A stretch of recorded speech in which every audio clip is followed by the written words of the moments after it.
Marvel cinematic universe की history का सबसे अंडररेटेड विलन वापस आ रहा है, पर इस बार वो मशीन नहीं होगा। इन्फिनिटी सागा का असली विलन थैनोस नहीं, माइंड स्टोन था। मैं इस खतरनाक स्टेटमेंट को आने वाली वीडियो में ज्यादा बेहतर समझाऊंगा, पर अभी हम बात कर रहे हैं अल्ट्रॉन की, जो कि वजूद में आया माइंड स्टोन के ट्रिगर होते ही। अल्ट्रॉन एक खतरनाक विलन था जिसने आते ही सीधे सीधे ह्यूमैनिटी को थ्रेटन किया और एक चेन रिएक्शन शुरू किया, जिसकी वजह से सोकोविया बर्बाद हुआ, एवेंजर्स डिवाइड हुए और अल्टीमेटली थैनोस ने डिवाइडेड एवेंजर्स को हराकर स्नैप कर दिया। और अब ये खतरनाक सुपर विलन वापस आ रहा है ह्यूमन फॉर्म में, वो भी 2026 की Marvel television series vision quest में। अब मार्वल फैंस तो जानते हैं कि एआई ह्यूमन फॉर्म में आ सकते हैं। हमने कॉमिक्स और एनिमेटेड सीरीज के साथ साथ एजेंट्स ऑफ शील्ड में भी देखा था कि एआई ह्यूमन फॉर्म में आ सकते हैं। आप कहोगे कि पर भाई एजेंट्स ऑफ शील्ड तो कैनन नहीं है, तो मैं कहूंगा ये दुख की बात है। हालांकि बात एजेंट्स ऑफ शील्ड के कैनन होने की नहीं है, बात है उसमें दिखने वाले एलिमेंट्स की, जिसके थ्रू एआई ह्यूमन फॉर्म ले सकता है। प्लस यहाँ एक रियलिटी मैनिपुलेटर का भाई भी हमें दिखने वाला है, जिसके साथ साथ ऑब्वियसली पॉल बेटनी वापस आ रहे हैं व्हाइट विजन के रोल में। जेम्स स्पेडर जो एज ऑफ अल्ट्रॉन में अल्ट्रॉन को आवाज दे चुके हैं, वो प्ले करेंगे अल्ट्रॉन के ह्यूमन फॉर्म को। एडिथ वापस आ रही है, जिसको प्ले करेंगी एमिली हैम्पशायर। जो कास्टा का रोल प्ले करेंगी तानिया मिलर। और पहली आयरन मैन मूवी से फरहान ताहिर वापस आ रहे हैं अपने रजा के रोल में, जिनके साथ साथ कुछ नए एक्टर्स भी कास्ट हुए हैं इस सीरीज के लिए। तो आइए बिना कोई टाइम वेस्ट किए विजन क्वेस्ट की एआई वॉर वाली दुनिया में घुसते हैं। वांडा विजन के एंड में जब व्हाइट विजन अपने अंदर पुराने विजन की सारी यादें एब्जॉर्ब करता है, तो उसका दिमाग ओवरलोड हो जाता है, इतना कि वो बिना एक सेकंड गवाए वहां से निकल जाता है। उसके पास विजन की सारी मेमोरीज होती है पर कोई इमोशन नहीं, हर सैक्रिफाइस का डेटा होता है पर कनेक्शन नहीं। और उस मोमेंट में उसे समझ आता है कि वो विजन तो है पर बस नाम का। और इसी कंफ्यूजन के साथ वो बिना कुछ बोले वहां से उड़ जाता है, शायद इसलिए क्योंकि उसे अपने एग्जिस्टेंस का जवाब चाहिए, सच चाहिए, और इसीलिए वो निकल गया है विजन क्वेस्ट पर। और इस जर्नी में व्हाइट विजन कई डेटा लॉग्स, रिकॉर्ड्स और सोर्ड के रिसर्च पढ़ता है, क्योंकि उसके पास इन्फिनिटी वॉर तक की इंफॉर्मेशन थी पर उसके बाद की नहीं। और यहीं पर उसको हेवर्ड का नाम दिखता है, जिसने उसको वकांडा से रिकवर किया यूएस प्रॉपर्टी बोलकर, ताकि उसके ऊपर एक्सपेरिमेंट कर सके और उसे अपने फायदे के लिए यूज कर सके, जो कि हमने वांडा विजन में देखा। पर क्या हो अगर हेवर्ड किसी के इशारे पर काम कर रहा हो, क्योंकि उसकी हरकतें किसी सेंसिबल इंसान की नहीं लग रही थी, जो कि सोर्ड जैसे बड़े डिवीजन का एक्टिंग डायरेक्टर हो। तो ऐसा हो सकता है कि हेवर्ड असल में अल्ट्रॉन के इन्फ्लुएंस पर काम कर रहा हो। हमने एज ऑफ अल्ट्रॉन में देखा था कि अल्ट्रॉन का 86% डेटा विजन की बॉडी में अपलोड हुआ था। तो अब आती है हमारी अल्ट्रॉन एक्टिवेशन थ्योरी। अब ये बात तो साफ है कि अल्ट्रॉन ने अपने कॉपी एज ऑफ अल्ट्रॉन के टाइम में कहीं डाउनलोड नहीं किया होगा, क्योंकि अगर ऐसा होता तो वो इतने समय तक वेट नहीं करता बाहर आने का। ब्लिप के 5 साल एक अच्छा मौका था उसके लिए, जब वो अपना आतंक फैला सकता था, क्योंकि उसको रोकने के लिए विजन भी नहीं था। तो ऐसे में हम मान सकते हैं कि अल्ट्रॉन रीसेंट ईयर्स में बना है और वो उतना पावरफुल नहीं है जितना एज ऑफ अल्ट्रॉन में था। मेरे ख्याल से ये अल्ट्रॉन एक्टिवेट या फॉर्म तब हुआ जब रजा अल्ट्रॉन बॉट्स या स्टार्क टेक को एकजुट करके अपने लिए सूट या आर्मर बनाएगा, ठीक वैसे ही जैसे उसने आयरन मैन 1 में आयरन मैन के मार्क 1 को असेंबल करके बनाया था। अब नया सूट या रोबोट बनाने के लिए जो पार्ट्स उसने यूज किए वो डिस्ट्रॉयड अल्ट्रॉन बॉट्स के होंगे, जो कि उसे डैमेज कंट्रोल से मिला होगा, क्योंकि स्पाइडरमैन होमकमिंग में हम ऑलरेडी देख चुके हैं कि डैमेज कंट्रोल वाले अल्ट्रॉन के हेड जिसमें लाइट ग्लो कर रहा था उसको ट्रांसपोर्ट कर रहे थे। इसके अलावा एडिथ, जिसको डैमेज कंट्रोल वालों ने जब्त कर लिया था स्पाइडरमैन नो वे होम में, वो भी हमें इस मूवी में दिख रही है। तो हाई चांसेस है कि वहीं से स्टार्क टेक गायब हुआ, जो कि मैड्रिपुर के थ्रू ब्लैक मार्केट में बिका। अब रजा ने जो सूट या रोबोट असेंबल किया होगा उसके अंदर अल्ट्रॉन के डोरमेंट डेटा होंगे, जो कि उस वक्त एक्टिवेट हो गए और वहीं से अपना काम चालू किया।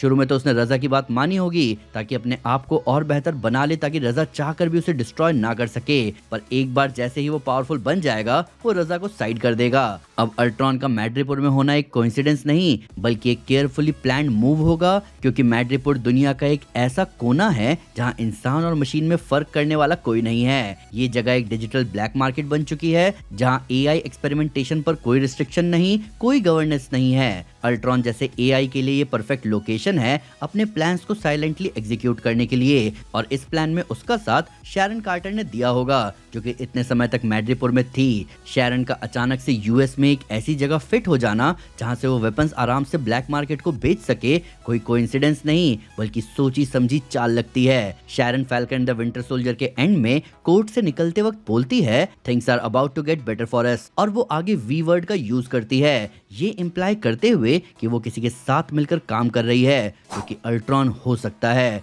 और एटलीस्ट उसका बायर होगा जिसको वो प्रोटोटाइप बेचेगी, क्योंकि अल्ट्रॉन इस बार दुनिया को खत्म नहीं करेगा बल्कि रीशेप करेगा। और यहीं से अल्ट्रॉन का प्लान स्टार्ट होता है, जहां वो दुनिया के सामने रोबोट बन के ना आए बल्कि इंसान बन के आए या इंसान जैसा दिखने लगे। अब विजन के केस में वो लकी था कि वाइब्रेनियम भर भर कर उसको मिल गया था क्लॉ के जरिए, पर इस बार वो एक सिंथेटिक फॉर्म लेने की सोच रहा है जो कि LMD से इंस्पायर्ड हो। LMD का मतलब होता है लाइफ मॉडल डिकॉय, जो कि मार्वल सिनेमैटिक यूनिवर्स में एक बार टोनी ने मेंशन भी किया था दी एवेंजर्स मूवी में, जब कोल्सन टोनी से मिलने आता है। यहाँ टोनी कॉल रिसीव करके कहता है कि आप टोनी के लाइफ मॉडल डिकॉय से बात कर रहे हैं। तो इसको आप ऐसे समझो कि LMD एक advance artificial life form concept है, जो कि बेसिकली एक ऐसा रोबोट या सिंथेटिक रियलिस्टिक डुप्लीकेट हो जिसको देखकर कोई कह नहीं सकता कि ये इंसान नहीं है। कॉमिक्स में वैलेंटीना का लाइफ मॉडल डिकॉय ही थंडरबोल्ट्स को मैनिपुलेट कर रहा होता है। अब यहाँ से अल्ट्रॉन के पास 3 ऑप्शन है। पहला, खुद का LMD बनाना, जिस वजह से उसे इतना समय लग गया क्योंकि मैड्रिपुर में रहकर सारा सामान जुगाड़ कर पाना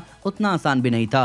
वहीं दूसरा ऑप्शन एजेंट्स ऑफ शील्ड के फैंस को खुश कर सकता है, क्योंकि उसमें ऑलरेडी एक AI जिसका नाम एडा था जो डार्क होल्ड पढ़ने के बाद कॉन्शियसनेस गेन करती है, जिसके बाद वो भी ह्यूमन बॉडी बनाती है LMD की मदद से।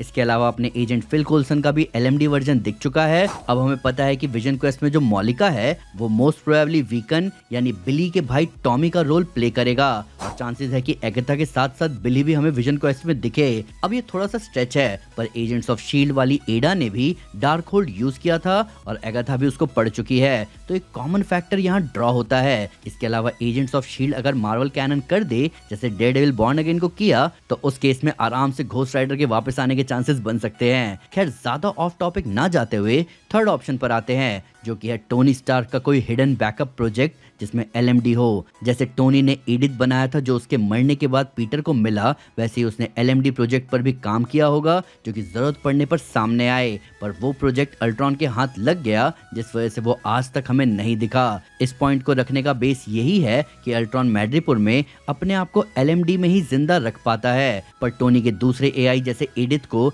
LMD बॉडी मिलना नहीं समझ आता, क्योंकि वो तो स्टार्क सर्वर में ही थी। सोचने वाली बात यह है कि अल्ट्रॉन बेसिकली सीक्रेट इन्वेजन ही कर रहा है, या क्या पता कर चुका है जिसके बारे में किसी को भनक नहीं होगी। अब जैसा कि हम जानते हैं कि विजन क्वेस्ट के लिए जोकास्टा भी कंफर्म है, तो ऐसे में उसका रोल यहाँ कॉमिक्स के जैसा हो सकता है, जहाँ वो अल्ट्रॉन के अगेंस्ट चली जाती है, जो कि कहानी में फिट भी बैठेगा, क्योंकि मूवीज में जोकास्टा को टोनी ने बनाया जिसका डिस्क फॉर्म हमें एज ऑफ अल्ट्रॉन में देखा था, इसलिए उसकी वफादारी टोनी की तरफ होनी चाहिए ना कि अल्ट्रॉन। अब यहाँ पर पहले तो जोकास्टा अल्ट्रॉन के लिए काम करे, पर सीक्रेटली वो अपना कोड फॉलो करते हुए विजन की मदद करे अल्ट्रॉन को हराने में। विजन क्वेस्ट ना सिर्फ वाइट विजन की सेल्फ डिस्कवरी के बारे में स्टोरी है, बल्कि ये बेस भी बनेगा यंग एवेंजर्स के लिए, जिन्हें अब चैंपियंस कहा जा रहा है, जिसकी शुरुआत होगी बिली और टॉमी को एक साथ करके। अब अभी इस वीडियो में हमने इस शो का एक एस्पेक्ट डिस्कस किया है, जिससे आपको समझ में आ रहा होगा कि इस शो में बहुत पोटेंशियल है, पर ये सब तो हमारी थ्योरी है बेस्ड ऑन ऑफिशियल अनाउंसमेंट। आपका क्या कहना है इस थ्योरी के बारे में? आप कितने एक्साइटेड हो जेम्स स्पेडर की आवाज अल्ट्रॉन के फॉर्म में सुनने के लिए? प्लीज हमें कमेंट से जरूर बताएं। वीडियो अच्छी लगे तो लाइक जरूर करें और चैनल को सब्सक्राइब करना ना भूलें।